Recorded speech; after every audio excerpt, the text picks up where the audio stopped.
Jésus est le chemin, la vérité et la vie. C'est la nouveauté de la plénitude des temps. La prière filiale que le Père attendait de ses enfants va enfin être vécue par le Fils unique lui-même dans son humanité, avec et pour les hommes. Jésus prie avec nous. Mettons-nous cela dans la tête et dans le cœur. Jésus prie avec nous. Ce jour-là, sur les rives du Jourdain, il y a donc toute l'humanité avec ses désirs inexprimés de prière.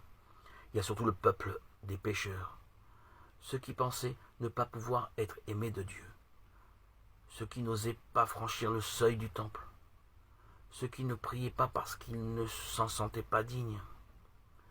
Jésus est venu pour tous, même pour eux. Et il commence précisément par les rejoindre comme un chef de file. L'évangile de Luc met particulièrement en évidence le climat de la prière dans lequel s'est déroulé le baptême de Jésus. Comme tout le peuple se faisait baptiser et qu'après avoir été baptisé, lui aussi, Jésus priait, le ciel s'ouvrit. En priant, Jésus ouvre la porte des cieux. Et de cette brèche descend l'Esprit Saint, et d'en haut une voix proclame la merveilleuse vérité. Toi, tu es mon Fils bien-aimé, en toi je trouve ma joie.